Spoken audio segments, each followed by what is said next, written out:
Hi Ankit garu, this is రాణి అండి. So first of all congrats for this movie, all the best for this movie. So me timing అనేది చాలా బాగుంటుంది. అందులోకి వెన్నెల కిషోర్ గారితో కాంబినేషన్లో మీ సీన్స్ చూపించిన ఒక్క సీన్ కూడా చాలా బాగుంది. సో ఎలా అనిపించింది వెన్నెల కిషోర్ గారితో? అంటే సినిమా మొత్తం ఆ కాంబినేషన్ కంటిన్యూ అవుతుందా? సినిమా మొత్తం ఆ ట్రాక్ కంటిన్యూ అవుతుందండి, జర్నీగా. బికాజ్ నేను ఇంట్లో స్టక్ అవుతా కాబట్టి ఆయన వేరే చోటు ఉంటారు, బట్ నేను ఫోన్లో టచ్లో ఉండేది ఆయన ఒక్కరితోనే. సో ఆ టైమింగ్ ఖచ్చితంగా ఆ సినిమా మొత్తం ఉంటుంది. వెన్నెల కిషోర్ గారు ఈ సినిమాలో ఉండడం it's biggest asset for us. Yeah. So real లైఫ్లో ఏమైనా ఇలాంటి ఇన్సిడెంట్స్ ఏమైనా ఫేస్ చేశారా? ఎప్పుడు దొరికిపోలేదండి. దొరకలేదు కానీ ఫేస్ చేశారు. ఇరుక్కుపోలేదు, దొరికిపోలేదు అంతే. ఓకే, డైరెక్టర్ గారు, ఈ కథ అనుకున్నప్పుడు అంకిత్నే ఎందుకు రీచ్ అయ్యారు? సో అంకిత్ని సెలెక్ట్ చేసుకున్న తర్వాత ఆ క్యారెక్టర్కి అంకిత్ ఎంతవరకు న్యాయం చేయగలిగాడు? సో చెప్పినట్టు ఏంటంటే always believed in young talent, and ఒక ఫ్రెష్ ఫిల్మ్తో వస్తున్నప్పుడు ఫ్రెష్ ఫేసెస్ వస్తే బాగుంటుందని, that is the reason I choose Ankit.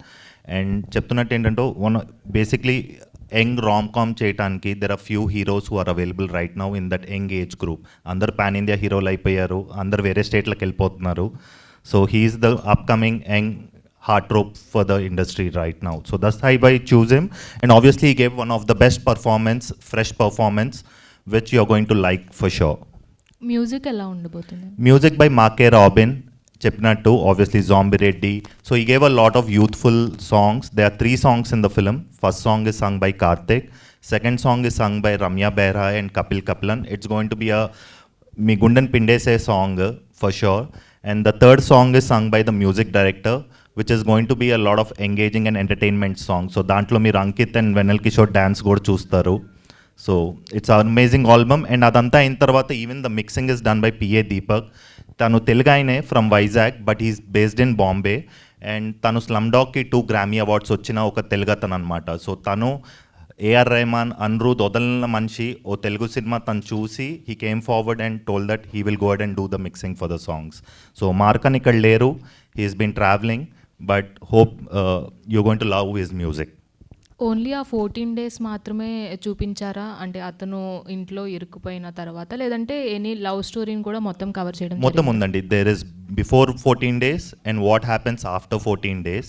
And even మీరు ఇందాక అడిగినట్టు వెన్నెల్ కిషోరే మొత్తం పెంటబెట్టే సినిమాలో by telling his mom where Ankit is. So that is you have to wait and watch for it. Thank you. Ankit garu, this is Keerthi from Prime 9. మీరు ఇప్పటిదాకా చేసిన మూవీస్ కానీ సిరీస్లో ఏంటంటే మ్యాక్సిమం కామెడీ జోనర్ని ఎక్కువ చూస్ చేసుకున్నారు. దీనికి ఏమైనా పర్టికులర్ రీజన్ ఉందా, లేదు అంటే మీకు వచ్చే కథలు మిమ్మల్ని అలా చూస్ చేసుకుంటున్నాయా? నేను చేసే అన్ని సినిమాలు చూసారండి మీరు?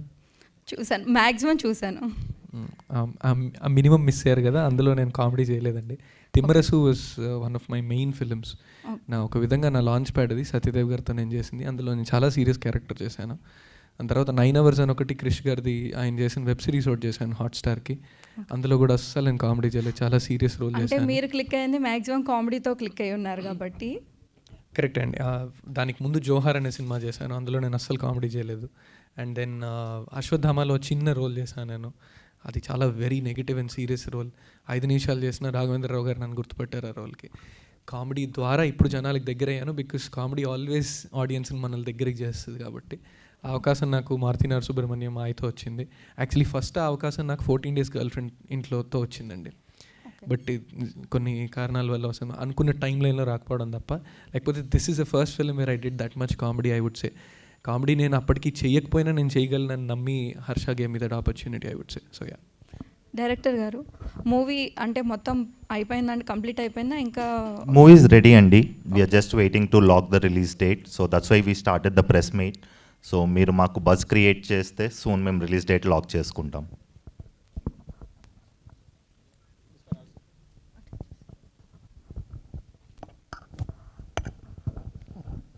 డైరెక్టర్ గారు, సో టైటిల్ అనేది చాలా ఇంట్రెస్టింగ్ ఉందండి. మీరు బజ్ అన్నారు కదా, టైటిల్తోనే ఆల్మోస్ట్ అందరికీ బాగా అట్రాక్ట్ అవుతుంది.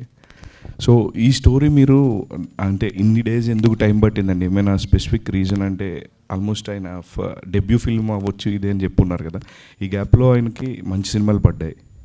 ఇన్ని డేస్ ఎందుకు టైం పట్టిందంటే వేరే ప్రొడక్షన్స్ హౌస్ కూడా మారుతూ వచ్చారా? లేదు సార్, ప్రొడక్షన్స్ కాదు, చెప్పినట్టు మా ప్రొడ్యూసర్కి ఒక క్లియర్ విజన్ ఉంది. And this is not just we're stopping with this film, we're building a IP on which will be based on a person getting trapped in different locations. So ఆ ground work అంతా చేసుకొని for ఆ విజన్ని correct position చేసుకోవటం just we were waiting for the right time. పెద్ద సినిమాలు ఉన్నాయి, so we had to find the right time. అంతే డిలే తప్పితే nothing to do with the anything with the production office or any issues. All the best అండి. Sneak pick అయితే చాలా interesting అనిపించింది. Thanks అండి. Hope you'll upload in your channel. Definitely. And ఆయన comparison కూడా అమృతం అనే ఒక మంచి కామెడీ సీరియల్ దాంతో కంపేర్ చేస్తున్నారు. Thank you sir. Thank you. Director Harsha గారు, నా క్వశ్చన్ ఏంటంటే టైటిల్ అనేది ఇంతకుముందు ఇంకో టైటిల్ ఉందన్నారు కదా, ఏంటి ఆ టైటిల్ యాక్చువల్గా? Under bed. Under bed. So ఎందుకు మార్చాలనుకున్నారు? అంటే రీజన్ ఏంటి? కొంచెం బాగా క్యాచీగా ఉండి బాగా ట్రెండింగ్గా ఉండాలన్నా ఎలా? ట్రెండింగ్ అని కాదు, ఓవరాల్ కథకి వెన్ వీ వర్ డిసైడింగ్ చెప్పినట్టు under bed was not the real title, just it was a working title. So that మేము ఎవరికైనా డిస్కస్ చేసిన కంటెంట్ బయటకు వెళ్ళకూడదన్న పాయింట్లో that was the working title. So once film అంతా కంప్లీట్ అయిపోయిన తర్వాత 14 days was the actual decided title. So under bed was just to keep under things wrapped.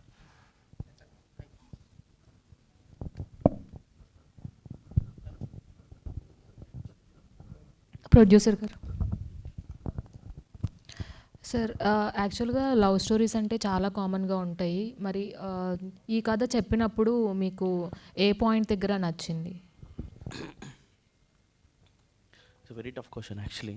So అసలు నేను లవ్ స్టోరీస్ అసలు నేను సినిమాలో చూడను యాక్చువల్లీ. ఫస్ట్ థింగ్ నేను so I don't watch films at all. So and when Harsha told that, so that's what I told, we thought like a startup. When startup చేసేటప్పుడు we find the gap in any industry. అసలు ఆ గ్యాప్లో ఎవరైనా చేస్తున్నారా లేదా cinema. This a unique film. I want to make a unique film, that's it. ఆ unique ఫిలింలో set అయింది సో థీసిస్కి. అందుకు ఓకే చేసాం. ఓకే చేసి and this is the thesis I want to run for next couple of films, but the scale might become big every film.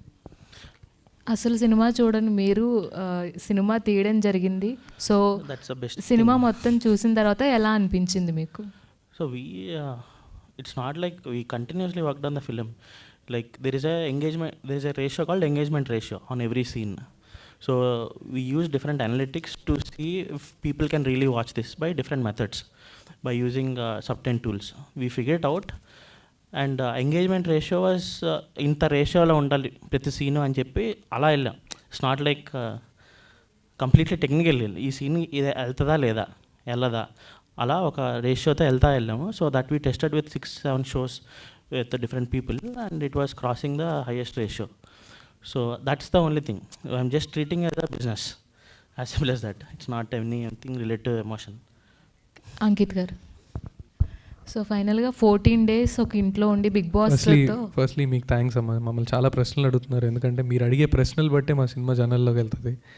మీరు అన్ని ప్రశ్నలు అడుగుతున్నందుకు చాలా thank you. Yeah please. 14 days ఇంట్లో ఉండిపోయి ఒక బిగ్ బాస్ హౌస్తో కంపేర్ చేశారు. So ఎందుకని, అంటే గర్ల్ ఫ్రెండ్ వాళ్ళ పేరెంట్స్ వస్తారని భయంతోనా, లేదంటే ఏమైనా డిఫరెంట్ కాన్సెప్ట్ ఏమైనా ఉండబోతుందా? అంటే నేనేం పెళ్లి చేసుకొని అక్కడికి వెళ్ళలేదు కాబట్టి ఖచ్చితంగా భయపడాలి. సో అంటే చిన్న పాయింట్ మేము ఇంకా రివీల్ చేయలేదు, మీకు వచ్చే ట్రైలర్లో అది రివీల్ అవుతుంది. సో ముందే రివీల్ చేస్తే వీళ్ళిద్దరి మధ్యన ఉన్నా ఇంకా నలిపేస్తారు నన్ను. So I don't want do that. కానీ బిగ్ బాస్ హౌస్తో కంపేర్ చేసింది ఎందుకంటే నువ్వు బయటికి వెళ్దాం అనుకున్నా నువ్వు వెళ్ళలేవు, అందుకు కంపేర్ చేశాను. బట్ వీడు ఇష్టపడి వెళ్తాడు, బట్ అక్కడ ఇంకా కష్టపడి ఉండాల్సి వచ్చిన పరిస్థితి వస్తుంది. సో ఇది ఎంటైర్ ఫిలిం ఈ పాయింట్ మీదే రన్ అయ్యి మీకు నేను అన్నట్టు కుర్చీ మీద కింద పడితే ఎవడన్నా వాడికి నొప్పిగా ఉంటుంది కానీ మనకు నవ్వు వస్తుంది, అలా ఉంటుంది సినిమా అంతా. So thank you so much. అది వెన్నెల కిషోర్ గారితో కాంబినేషన్ ఎలా అనిపించింది అంటే ఆల్మోస్ట్ ఆయనకి మంచి మంచి కామెడీ టైమింగ్ అనేది ఉంటుంది ఆయనది. ఆయన కామెడీ టైమింగ్ మ్యాచ్ చేయడం ఎట్లా ఉందంటే ఆయనతో working experience? It's a learning experience అనే అంటా అండి. నేను ఎప్పుడు ఏ పెద్ద యాక్టర్తో చేసినా, నేను ఎన్ని సినిమాలు చేసుకుంటూ ముందుకెళ్ళినా ఒక పెద్ద యాక్టర్తో ఆల్రెడీ ఎస్టాబ్లిష్డ్ నాకంటే ఎక్కువ సినిమాలు చేసి ఇలా ఉన్న వాళ్ళతో, కొన్నిసార్లు కొత్త యాక్టర్స్తో కూడా ఇప్పుడు వస్తున్న వాళ్ళ దగ్గర కూడా it's always a learning experience అనే నమ్ముతాను. నేను యాక్టింగ్ ఎక్కడ నేర్చుకోలేదండి, కానీ ఇప్పుడు వచ్చి ఎవరన్నా యాక్టింగ్ ఎలా ఇలా చేస్తున్నావు, టైమింగ్ బాగుంది, చెప్పిన వెంటనే చేయగలుగుతున్నావు, నన్ను ఆడిషన్స్లో ఉన్నా ఎక్కడన్నా సరే నాకు వచ్చే ఫస్ట్ థాట్ ఏంటంటే నాకేమీ ఎక్కడి నుంచో దేవుడు ఊడిపడి ఇదిగో అని ఏమి ఇవ్వలేదు. చిన్నప్పటి నుంచి థియేటర్ ఇంపాక్ట్ అదండి. మనం చూసిన యాక్టర్స్ అలాంటి వాళ్ళు, చిరంజీవి గారు కానీ బ్రహ్మానందం గారు కానీ, డిఫరెంట్ జోనర్స్లో డిఫరెంట్ యాక్టర్స్ తెలియకుండానే ఒక ఇంపాక్ట్ ఇస్తుంది మనకి. మేబీ నేను సినిమాలు చూసేటప్పుడు చాలా అటెంటివ్గా చూసేవాడినేమో, తెలియకుండానే వాళ్ళ దగ్గర నుంచి నేను చాలా నేర్చుకున్నానేమో అని. దాట్ వే ఏ యాక్టర్తో పనిచేసినా ఆ లెర్నింగ్ ఎక్స్పీరియన్స్ నాకు చాలా ఎక్కువ ఉంటుంది, ఎస్పెషలీ వెన్నెల్ కిషోర్ గారితో. ఆయన సెట్ మీద మీరు ఆయన ఎప్పుడైనా చూస్తే అసలు యాక్షన్ చెప్పే ముందు ఆయన కమీడియన్లో అసలు ఉండరండి బాబు. Is very sober. ఆయన ఏదో పుస్తకం చదువుకుంటూ ఉంటారు అని ఆల్ దట్. యాక్షన్ అన్న వెంటనే అసలు ఆయన తెచ్చే మాడ్యులేషన్ వచ్చి వెరీ చీప్ ఇవన్నీ it's very different. So that's it was lovely working with him. All the best అన్న. Thank you so much. Thank you. Thank you so much media అందరికీ మళ్ళీ. And it's a very kind request from my side. చెప్పినట్టు monetisation ఏం లేదు. You're free to upload the sneak peek and trailers in your YouTube channels and in your stories. Just keep doing it so that మీ వల్ల మాకు audience పెరిగే అవకాశం ఉంటే we really want that to happen. Please do support the new people coming into the industry like this. Thank you so much. Thank you అందరికి. Thank you అండి. Wishing you all the very best to the entire team and thanks to media వచ్చినందుకు కూడా thank you very much. And వాళ్ళు చెప్పినట్టుగా snake peak వీడియోని upload చేసి ఒక మంచి బజ్ని క్రియేట్ చేయాల్సిందిగా కోరుకుంటున్నాం. Thank you very much. Last yeah, so అసలు యాక్చువల్గా ఇవన్నీ పాసిబుల్ అవడానికి కారణం వంశీ కాక. So we have to first say thanks to Vamshi కాక, వెరీ ఈజీ. సో ఆయన లేకపోతే ఈ విజిబిలిటీ అయితే రాదు. So I have to tell a lot about him. Thank you అండి. ఇంకా చాలా ప్రెస్ మీట్లు చేశాక అప్పుడు thanks. Thank you so much కాకా అన్న. Thank you.